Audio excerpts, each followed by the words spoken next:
जय जगन्नाथ नमस्कार। आसंतु नजर पकेबा आज मयूरभंज जिलार टॉप न्यूज अपडेट कौन सब रही किंतु ता पूर्व आपण मानक गोटे अनुरोध भिडियोटी को शेष पर्यंत देखि आपणकर सुचिंतित मतामत दिंतु एवं भिडियोटी को लाइक करूँ। आज प्रथम खबर मयूरभंज जिला सुलियापदा थाना अधीन कंटीसाही कस्तूरबा गांधी बालिका विद्यालय छात्री को निर्यातना दि जाता नहीं शुक्रवार थाना मामला रुजु पर शनिवार पुलिस तदंत आरंभ कर पीड़िता छात्री को पुलिस निज गाड़ी में कष्टाकष्टी स्वास्थ्य केन्द्र को नहीं स्वास्थ्य परीक्षा कराई। डाक्तर स्वास्थ्य परीक्षा पर उन्नत चिकित्सा बारिपदा मुख्य चिकित्सालय को स्थानांतरित कर सूचना मिली।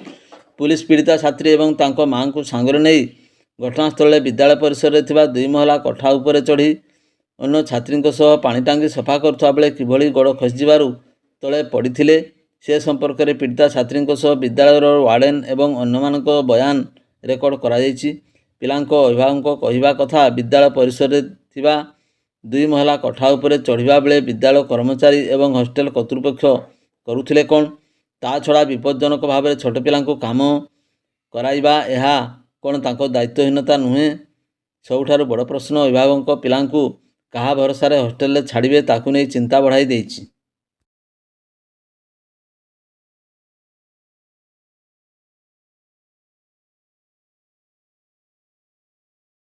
परवर्ती खबर अजणा गाड़ी धक्का जैनिक पथचारी कुना सोरेन और पाट सोरेन 30 वर्षर मृत्यु होती। देवेंद्रपुर छक निकटे दुर्घटना घटीला। गुरुतर अवस्था कुना को स्थानीय Pandit Raghunath Murmu medical college hospital भर्ती कराइथिले मध्य तांकर मृत्यु घटिथिबा तांको पत्नी पमा सोरेन स्थानीय टाउन थाना लिखित अभियोग करछंती। अभियोग अनुसार तांको स्वामी कुना सोरेन रंगामाटिया छकरे थिबा तांको जणे बंधुक विवाह उत्सव में जोग देई 18 तारीख राति घर को फेरुवा रास्तार देवेंद्रपुर छकरे एक गाड़ी तांको धक्का देइथिला। स्थानीय लोके तांको गुरुतर अवस्था 108 आम्बुलेंस जोगे हॉस्पिटल को नहीं डाक्तर तांको मृत घोषणा करथिले।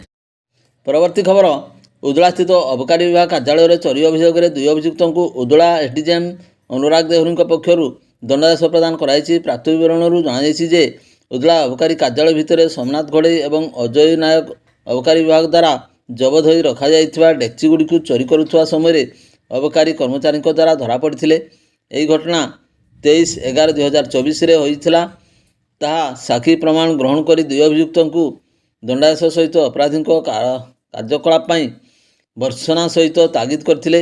यही BNS 303(2)(3)(5) दफारे दोषी साब्यस्त करने सह पीओ आक्ट से कारामुक्त करा जायथिला। यही मकद्दमा को सरकार तरफ पीपी रजत कुमार महापात्र लड़ीथिले। परवर्ती खबर बेतनडी ब्लॉक अधीन बैसिंगा थाना पुरुणिया पंचायतर टिकरगड़िया ग्राम में एक अभावनीय घटना घटी। बिल को माछ धरने को जाइथिबा जैनिक युवकों मृतदेह परिवार लोक मैंने उद्धार करछंती। प्रबल वर्षा जो बिल में वर्षा जल प्रवाहित होता बेले माछ धरने को जितराय मुर्मू 32 वर्ष नामक युवक शुक्रवार अपराह्न जाइथिले। हेले दीर्घ समय बीती जाइथिले मध्य से घर को फेरि नथिले। बहु खोजाखोजी करिया परे संध्यारे बिलरे वर्षा जल भितर तांकर मृतदेह पड़िथिबा देखि पुलिस को खबर दिया जाइथिला। याकु नै शनिवार पुलिस पक्षरु 49/25 नंबर रे एक अपमृत्यु मामला रुजु करा जाई शव व्यवच्छेद पई पठाई पुलिस घटनार तदंत करुछि। परवर्ती खबर ग्रामांचल शिक्षा विकास पई राज्य सरकार कोटी कोटी टंका खर्च कर विभिन्न योजना करछंती। तथापि केउंठी शिक्षक अभाव तो केउंठी भित्तिभूमि अभाव केउंठी सबु थाई मध्य शिक्षक अभाव परिलक्षित होउछि। यार भितर शिक्षक बदली नहीं आंदोलन रे छात्र छात्री एवं अभिभावक विद्यालय सम्मुख में ताला पकाइछंती। यह होउछि बांगरीपसी गोष्ठी शिक्षा अधिकारी अंतर्गत हिंजिली प्राथमिक विद्यालयर सहकारी शिक्षक लक्ष्मण किसान मुर्मू को राज्य सरकार नवरंगपुर जिला को बदली करा जायथिबा को नै शनिवार दिन छात्र छात्री एवं अभिभावक माने विद्यालय गेट सम्मुख में ताला पकाइथिले। सहकारी शिक्षकों बदली को बातिल करने अड़ी बसते खबर पाई बांगरीपोशी पुलिस सह अतिरिक्त गोष्ठी शिक्षा अधिकारी स्नेहलता CRCC बाबलू मुर्मू पहुंची आंदोलनकारी को बुझासुझा करथिले। आंदोलनकारी कहवा अनुसार राज्य सरकार आसथिबा निर्देशना बसंतपुर प्राथमिक विद्यालय लिखा बेले किपरि हिंजिली विद्यालय को शिक्षकों को बदली कराଯାଇଛି। शेष में बदली न हेबार प्रतिश्रुति श्रीमती परिडा देथिले। 4 घंटा पर आंदोलनकारी ଆନ୍ଦୋଳନରୁ ଓହରିଥିଲେ। ପରେ ପାଠପଢ଼ା ସୁଚାରୁ ରୂପେ ଆରମ୍ଭ ହୋଇଥିଲା। ପରବର୍ତ୍ତୀ ଖବର, ମୟୂରଭଞ୍ଜ ଜିଲ୍ଲା ବେତନଡ଼ି ବ୍ଲକ ଅଧୀନ ବୈଶିଙ୍ଗା ଥାନା ଆମ୍ବଗଡ଼ିଆ ଗ୍ରାମର ଶୁକ୍ରବାର ଅପରାହ୍ନରେ ନିଜ ଚାଷ ଜମିରେ କାମ କରୁଥିବା ବେଳେ ହଠାତ୍ ବଜ୍ରପାତ ହେବାରୁ ଈଶ୍ୱର ବେସରା ବୟସ 34 ବର୍ଷଙ୍କର ମୃତ୍ୟୁ ହୋଇଛି ସୂଚନା ମିଳିଛି। ପ୍ରଥମେ ବଜ୍ରପାତ ପ୍ରଭାବରେ ସେ ବିଲ ଭିତରେ ଚେତାଶୂନ୍ୟ ହୋଇ ପଡ଼ିଯାଇଥିଲେ। ଅନ୍ୟ ଚାଷୀଙ୍କ ସହାୟତାରେ ତାଙ୍କୁ ପ୍ରଥମେ ବୈଶିଙ୍ଗା ଡାକ୍ତରଖାନାକୁ ଅଣାଯାଇଥିଲା, ହେଲେ ଅବସ୍ଥା ଗୁରୁତର ଥିବାରୁ ତାଙ୍କୁ ବାରିପଦା ପିଆରଏମ୍ ମେଡ଼ିକାଲକୁ ସ୍ଥାନାନ୍ତର କରାଯାଇଥିଲା। ଶନିବାର ତାଙ୍କର ମୃତ୍ୟୁ ହୋଇଯାଇଥିଲା ସୂଚନା ମିଳିଛି। ସୂଚନା ପାଇ ବୈଶିଙ୍ଗା ପୋଲିସ 38 ନମ୍ବରରେ ଏକ ଅପମୃତ୍ୟୁ ମାମଲା ରୁଜୁ କରି ଶବ ବ୍ୟବଚ୍ଛେଦ କରାଇଥିବା ଜଣାଯାଇଛି। ଉକ୍ତ ଗରିବ ମୃତ ଚାଷୀଙ୍କର ପରିବାରବର୍ଗଙ୍କୁ ସରକାରୀ ସହାୟତା ଯୋଗାଇ ଦେବା ନିମନ୍ତେ ବିଭିନ୍ନ ମହଲରୁ ଦାବି ହେଉଛି।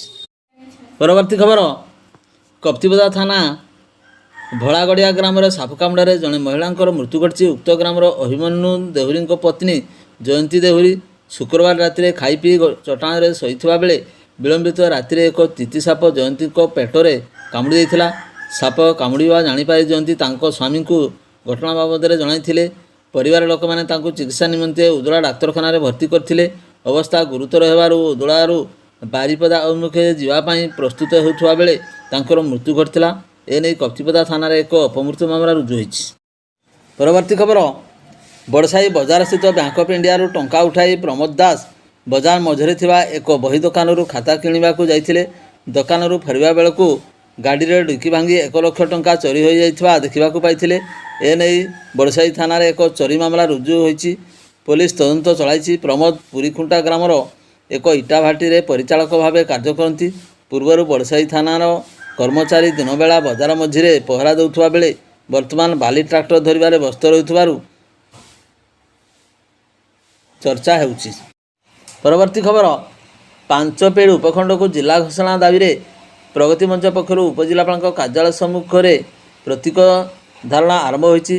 ପ୍ରଗତି ମଞ୍ଚର ସଭାପତି ଆଇନଜୀବୀ ସଞ୍ଜୟ କୁମାର ସାହୁଙ୍କ ନେତୃତ୍ୱରେ ଅନୁଷ୍ଠିତ ଆନ୍ଦୋଳନରେ ଆଇନଜୀବୀ ଦିବ୍ୟପ୍ରସାଦ ସାହୁ, ଉପସଭାପତି ଉମାଶଙ୍କର ଦାସ, ଯୁଗ୍ମ ସମ୍ପାଦକ କନାର୍ଜୁନ ସାହା, କୋଷାଧ୍ୟକ୍ଷ ସୁଧୀର ଭାରୁଜା, ଆବାହକ ଜଗମୋହନ ମହାନ୍ତ, ବରିଷ୍ଠ ନାଗରିକ ସଂଘ ସର୍ବେଶ୍ୱର ମିଶ୍ର, ଅଭିମନ୍ୟୁ ତ୍ରିପାଠୀ, ସବିତା ମହାନ୍ତି, ନଳିନୀ ଚନ୍ଦ୍ରଘନା, ପ୍ରେସ୍ କ୍ଲବ ସମ୍ପାଦକ କନାର୍ଜୁନ ସାହା, ଗୌରୀଶଙ୍କର ସିହ୍ନା, ସାମ୍ବାଦିକ ଜିତେନ୍ଦ୍ର ରାଜ, ସୁମନ୍ତ ପାତ୍ର, ଦୁର୍ଗାପ୍ରସାଦ ପାତ୍ର, ଇଣ୍ଟରସିଟିର ସମ୍ପାଦକ ହରେକୃଷ୍ଣ ମାହାନ୍ତ, ଗୌରାଙ୍ଗ ବାରିକ, ସିଦ୍ଧାର୍ଥ ରାୟ, ଚନ୍ଦ୍ରମୋହନ ପାତ୍ର, ମହମ୍ମଦ ଫିରୋଜ, ଆଇନଜୀବୀ ନିର୍ମଳ କୁମାର ସେଠୀ, ସଚିଦାନନ୍ଦ ସାହୁ ଯୋଗ ଦେଇଥିଲେ। କରଞ୍ଜିଆଠାରେ ଦୀର୍ଘଦିନ ହେଲା ଏଡିଏମ୍ କାର୍ଯ୍ୟାଳୟ ଓ ଆରଟିଓ କାର୍ଯ୍ୟାଳୟ ଅତିରିକ୍ତ ଏସପିଙ୍କ କାର୍ଯ୍ୟାଳୟ ସମେତ ଅନ୍ୟାନ୍ୟ ଜିଲ୍ଲାସ୍ତରୀୟ କାର୍ଯ୍ୟାଳୟ ଖୋଲି ଜନସାଧାରଣଙ୍କୁ ତ୍ୱରିତ ସେବା ଯୋଗାଇବା ପାଇଁ ଦାବି କରି ଆସୁଥିଲେ।